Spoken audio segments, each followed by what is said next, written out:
Hello, this is Claus Jensen presenting yet another classic game from Danish Grandmaster Bent Larsen. In previous videos I have showed games from Bent Larsen's first career milestone, the 1956 Olympiad, after which he was awarded the Grandmaster title, and his second career milestone, the win in the 1964 Amsterdam Interzonal. Bent Larsen's third career milestone was the year 1967. And why a whole year? Why is that? Well, the answer is obvious if you look at his incredible results this year.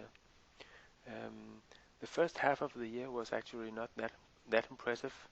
Best result was Monaco, where he tied for third with the Geller, behind Fischer and Smyslov. But then in August he traveled to Cuba to play the Capablanca Memorial in Havana. He won this event convincingly, 1.5 points ahead of Taimanov, 2 points ahead of Smyslov, 3 points ahead of Polugajevsky, and further down the list came players like Gligoric, Donner, Bednarski, Pachmann, Lothar Schmidt, amongst others. Then came a small tournament in Winnipeg, which Larsen won along with Daga, ahead of Keres and Spassky. And after the trip from Cuba to Canada, Larsen headed for Tunisia, where the Interzonal was to be played in Sousse. And Larsen also won this event, 1.5 points ahead of Geller, Korchnoi, Gligoric, and further down the score table came Portage, Reshevsky, Stein, Hort, Matulovic. A great win in a tournament which is probably best remembered for Fischer's departure after some religious disputes. Fischer started out with 8.5 of 10, but then he forfeited 2 games and subsequently he left the tournament. So this was a big scandal.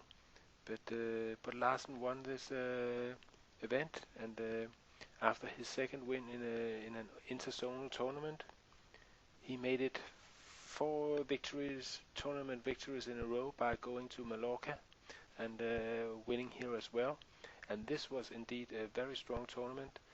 Larsen won with 13 of 17, followed by Smyslov, Botvinnik, Portage, Gligoric, Ivkov. So in 4 months, Larsen had played 66 tournament games and won 4 very strong tournaments. No wonder that he was awarded the 1967 Chess Oscar, which was an annual award given to the top 10 players of the world, and no doubt that Larsen was indeed the strongest tournament player in the world this year. The game you're about to watch is from Havana, the Capablanca Memorial, and once again you're going to see a game against Gligoric. Gligoric and Larsen played each other 45 times overall, and after Larsen's win in the 1956 Olympiad, he had quite a few losses before getting the upper hand on the Yugoslav. Overall, Larsen managed to win 20 and lose 12, with 13 draws between them. But okay, let's get started. Gligoric is white, Larsen is black. It's Havana 1967. Let's get going. The game is a Nimzo-Indian. And here Larsen plays b6. Normally he didn't play this move because he was afraid of the variation 92 bishop a6, knight g3. But I don't think there's anything to be afraid of here. But that was Larsen normally feared. But Gligoric here played bishop d3 instead. Then followed bishop b7, knight f3, and here Larsen plays knight e4. Of course, another possibility is to play c5, or even castles d5. But Larsen plays knight e5, knight e4. Not a very respected move, but of course playable. Gligoric castles, and then Larsen plays f5. And, at this time, the theory was more concentrated on white actually sacking a pawn after the kingside castle, and the theory was more about knight takes, b takes, bishop takes c3. But after rook b1, bishop a5, bishop a3, preventing the kingside castles from black, d6, c5. There's no doubt that white has some compensation for the pawn, as was played in Denker Fine from 1944. Another variation here is to take with the bishop here, and this was actually known as a drawing variation for black. After b takes, knight takes, queen c2, bishop takes f3, giving white a bad pawn structure and black some checks on the king side. But in fact, it's white who gets the attack after queen h5 and rook g1. Then was played queen takes f3, rook g2, f5, bishop a3. This was played in Keros Spassky in 1965, and white was getting a very good attack.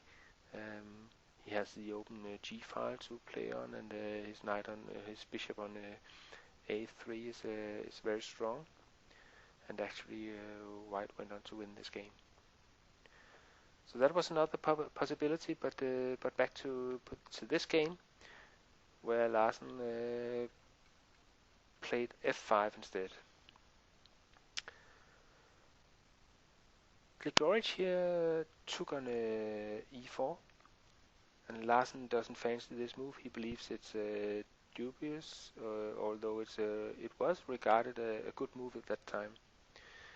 Larsen took back with the f pawn, opening up the f file, knight d2, bishop takes c3, b takes, and here Larsen.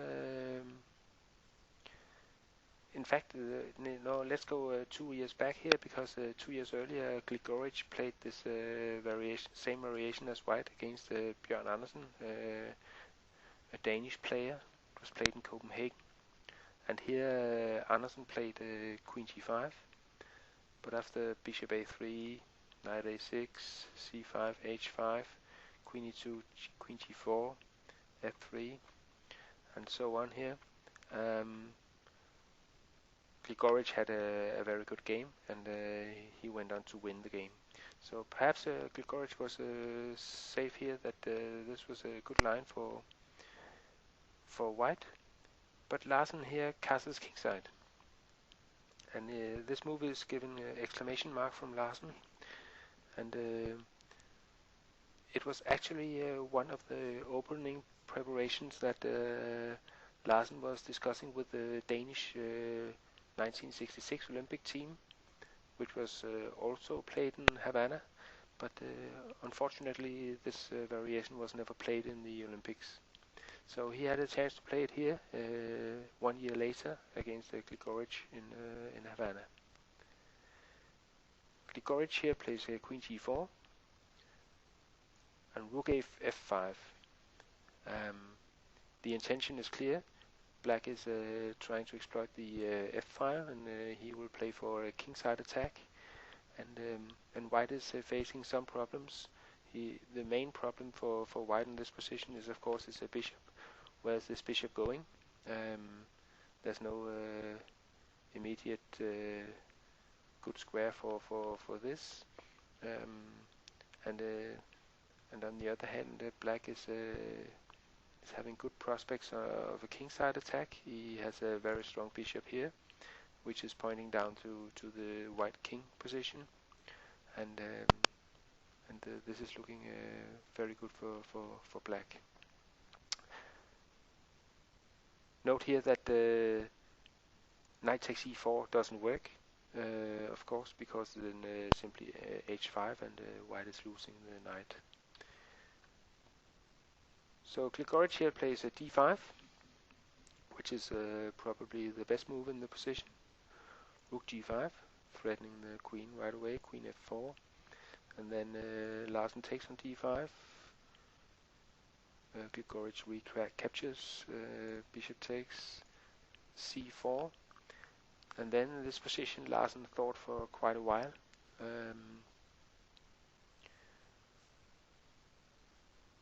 He wanted to play bishop e6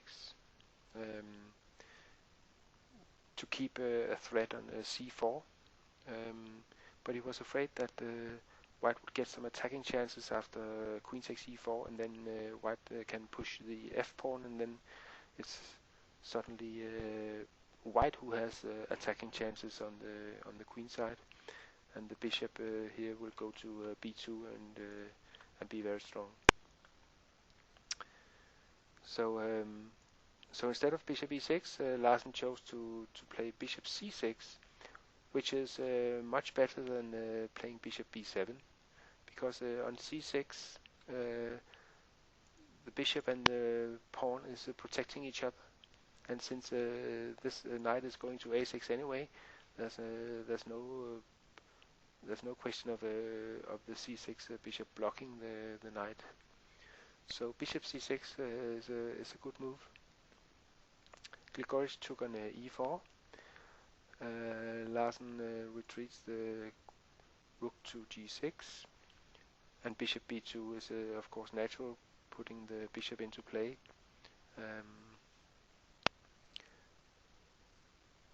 And knight a6, of course, developing the last piece, and black has a positional advantage, primarily because of the weak pawns on the white queen side.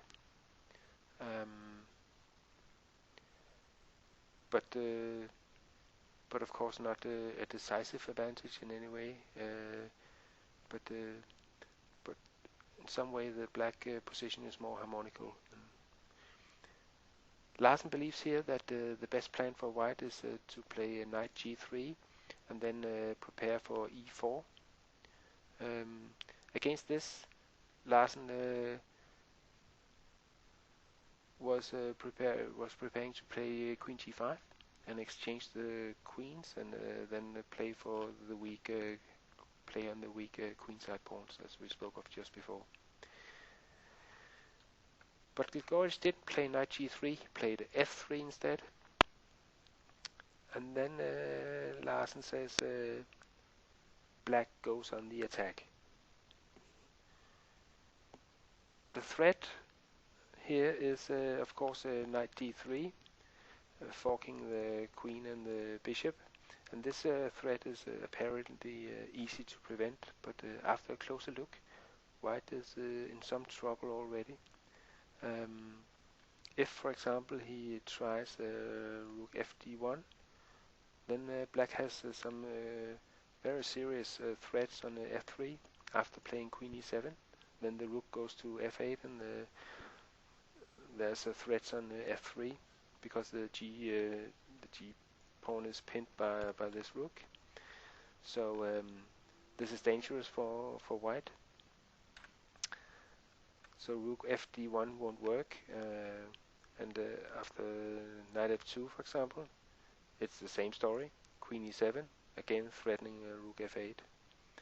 So white already has to be careful here, and Gligoric played bishop c3 in this position. What Gligoric was most afraid of here was actually queen e7.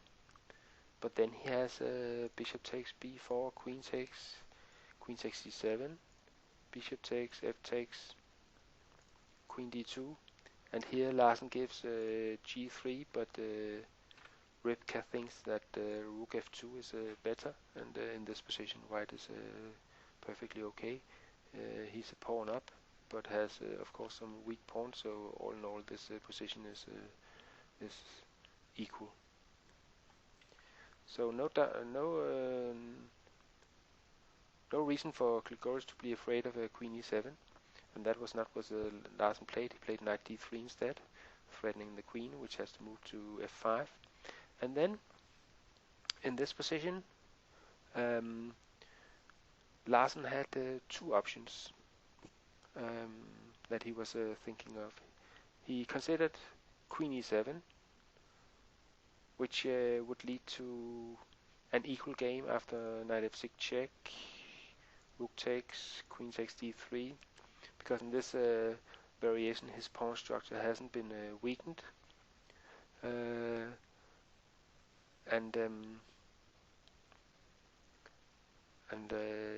this is a fairly even position with the opposite colored bishops, and black is of course having the better pawn structure, as I said before, but nothing decisive at all. Quite equal here. Another option, and this was the one that Larsen chose, was to play queen h4. This is a much more aggressive move, but it also allows white to weaken the black pawn structure. And as Larsen says, this is I could only allow weakening my own pawn structure if I could see that I had a good attack as compensation for this, and this is what I thought I would have. In fact, Larsen has seen a very strong move 5 moves later that we shall see, because in this position, of course, knight f6 check was played. Here rook a1, for example, then knight c5, knight takes, and then rook f8 would give black a very strong attack. Look at those 3 rook and queen here, very strong. Oh, sorry, the arrows weren't perfect here, but nevertheless, I think everyone can see that this is a very strong attack for white, for black. Sorry. So this is of course not a possibility. Knight f6 is the right move, and after g takes, and now we can see that the pawn structure is weakened somewhat. Queen takes d3. But then Larsen foresaw that he would have a very good attack, and what is necessary here is to play rook h6 immediately, because if he doesn't play that move, then white would play bishop c3 to e1, and then to g3, which would consolidate his king side. So rook h6 is a necessity, and after h3, then came king f7. Of course, making space for the rook to go to g8 and attack the white king. Oops. In the g file. According to Larsen, there's no real satisfactory defense for white anymore. All black pieces are attacking the white king position. The direct attacks could be parried by queen d4 here, but then queen g5, queen f4, queen takes f4, e takes f4, rook h5 would result. This end game is hopeless for white. The white king side pawn majority is neutralized by only 2 black pawns, those 4 against these 2, and on the other side black has much better prospects of creating connected pass pawns in this 4 against 2 majority. So this is not an option for white. Another option could be bishop e1, and then after queen h5, Larsen gives king h1, after which rook g8 is still winning. Threats on h3 and this is very strong for black.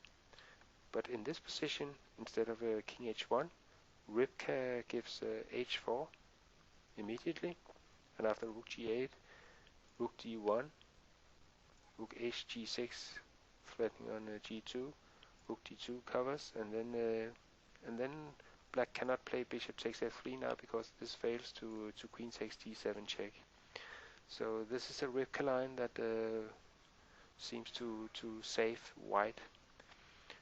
but Gligoric didn't play bishop e1. Instead he played rook f2. The idea here is to try to get his king to safety. He can move king to f1 and further on to e2 or to e1, and trying to get it out of the fire here in the g file. Rook g8 followed, and Gligoric follows his plan of king f1 here. But now comes the move that Larsen prepared 5 moves ago when he played queen to h4. He had realized that in this position, doubling the rooks in the g file would fail to queen d4, after which black is losing an important attacker. So he had seen that the winning continuation here is the very strong and very spectacular rook takes g2. Very nice move, which is winning in all variations. After rook takes, queen takes h3, we can now see that black has 3 main threats. The green one is queen takes f3, winning the rook on g2. The red one is bishop takes f3, also winning the rook on g2, which is pinned. And finally the yellow threat is rook g6, also taking advantage of the pinned rook on g2. So all threats are evolving around the pinned rook on g2. Gligoric does the best he can. He parries 2 of the threats, so he plays e4, but then it does parry the green and the red threat from before, but then Larsen just plays the yellow one, rook g6. And Gligoric resigned here since queen e2 is met by queen h1 check, and then the rook on g2 is falling anyway. So this is of course hopeless for white. So after rook g6, Gligoric actually resigned the game. This was a very nice attacking game from Larsen, and although Gligoric may have had some chances to defend, okay, all defenders have a chance to defend, but it was a very hard defense to find. So I think Larsen played it very well here, and this was one of the games that secured him the victory in the Capablanca Memorial in Havana 1967. I hope you enjoyed this game, and I hope to see you on my blog at klausjensen.com. Thanks for now.